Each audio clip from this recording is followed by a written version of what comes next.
سلامونه دوستانو، خدای دې وکړي چې جوړ روغ باز دوستانو. کله چې ما دا چینل جوړاوه، تر چینل جوړولو مخکې ما فیسبوک باندې له دوستانو دا پوښتنه وکړله چې په کوم موضوعاتو باندې ویډیوګانو جوړ کړم. زیاتره دوستانو د فوټوشاپ د ویډیوګانو جوړولو غوښتنه مو وکړله. نو د دوستانو له غوښتنې سره سم به له دې وروسته فوټوشاپ باندې ویډیوګانې جوړوم، چې اول به په فوټوشاپ کې په متن باندې په بېلابېلو تخنیکو کار کوم او بیا به وروسته په عکسو باندې کار کوم. نو که مو تر اوسه پورې چینل نه وي سبسکرایب کړی، چینل در سره سبسکرایب کړئ او د راوانو ویډیوګانو په تمه اوسئ. ټولې ویډیوګانې سره وګورئ، هره ویډیو چې مو خوښېدله ضروري د سره لایک کوئ. که کوم نظر هم درلودی نظر په کمنټ کې راته لیکئ. او په دې ویډیو کې به زه تاسو ته د متن په سلایسټ کولو یا سره بیلولو باندې کار کوم، چې په دغه شکل باندې به متن څنګه جوړوو. د متن داسې جوړولو لپاره زه راځم اول یو نوی فوټوشاپ فایل جوړوم. فایل مې نو نیو ته راځم، بیا کسټم کې دلته 2000 پکسله ویت یا هغه بر سور ته انتخابوم، 1000 پکسل هایټ ته انتخابوم، دلته پکسل انتخابوم، بیا راځم کریټ باندې کلیک کوم. اوس به له دې وروسته بیا راسئ یو نوی لیر به جوړ کړئ او لیر ته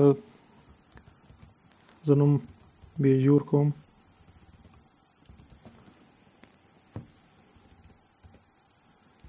بیجي او راځم دلته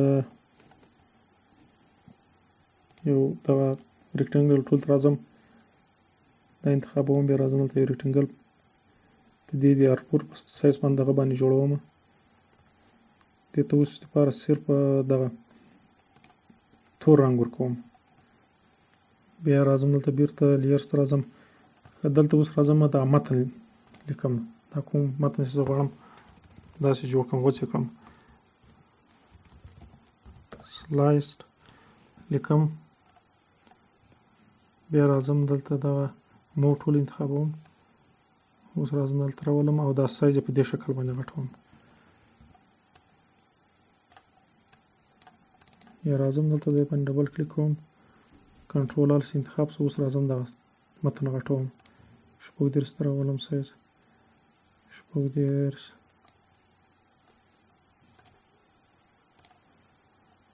دا کوشنی کوم اول. اوس راځم دغسې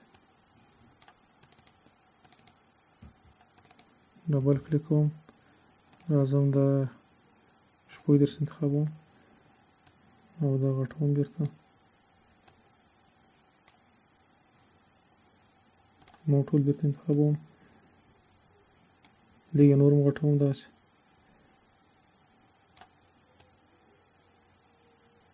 په دې شکل صحیح ده. صرف راځم دا انتخاب د راځم رنګ سپین ورکوم، سپین رنګ یې وانخیستل، دا انتخاب دلته انتخابوم او سپین رنګ یې واخیستل. اوس راځم دلته پولیګونل لاس ټول انتخابوم، کلیک کوم، بیا راځم لږ لاندې نورم راځم دلته کلیک کوم، دلته کلیک کوم،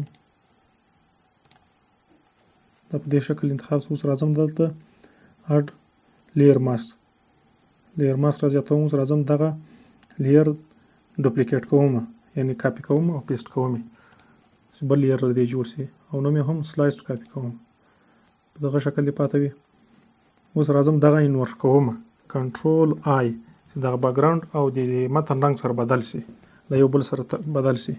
بیا راځم یو نوی لیر جوړوم، تر دې دواړو لیرو پورته سر دلته رایزه کوم، دا لیر انتخاب ده. اوس راځم په دغه سلایسډ کاپی باندې کنټرول نیسم، دا انتخاب ده. اوس راځم دلته په دې باندې د ماسک دغه باندې کلیک کوم، دا انتخاب سو. اول راځم تر دې مخکې اول راځم دغه سلایسډ انتخابوم، مو ټول انتخابوم. اوس راځم دغه لیک دلته تغییروم، هر شي چې مې خوښ وي په هغه شکل باندې دغسې تغییروم. مثلا زه دا غواړم چې دغسې راسي،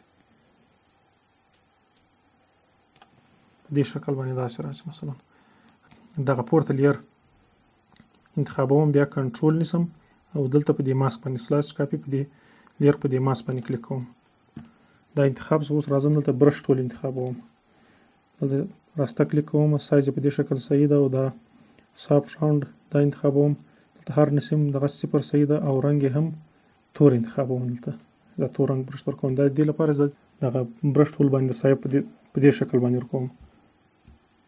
دلته راځم دا داسې دغه کوم کلیک کوم راځم دغسې راځم چې دا سایه تر دغه ژۍ پورې دلته راسي. اوس دا سایه لیک زیاته توره ده، دغه لیر تیار انتخاب ده. اوس راځم دغه فیل دا اوپاسټي یې راکموم چې لږ هغه توروالی کم سي. دلته اوس تقریبا دا د اصلي سایې غوندې راغلی، په دې 80% کې پرېږدم.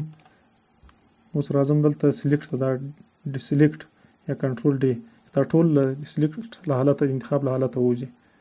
اوس راځم دغه انتخابوم، دلته له دې ځای انتخابوم، دا رنګ ورکوم، بیا دې لاندې ته راځم دا رنګ ورکوم، او وروسته راځم دغه بیکګراوند ته دې ته ګریډینټ ورکوم، رنګ نه ورکوم ګریډینټ ورکوم. دا ګریډینټ صحیح ده. دلته لیک دا سایه راتېره ده، دا ځکه چې دغه برش ټول ما له دې ځایه شروع کړو، داسې مې دا سایه راوستله، داسې له دې ځایه شروع شوی وای، دا سایه دلته نه راتله. نو دا و د سلایسډ متن یا د متن غوڅولو او په داسې شکل جوړولو ویډیو. خدای دې وکړي چې ویډیو خوښه شوې وي. که ویډیو خوښه شوې وي ویډیو ضرور سره لایک کړئ، چینل در سره سبسکرایب کړئ، کوم تر اوسه نه وي سبسکرایب کړی، او د روانو ویډیوګانو په تمه اوسئ.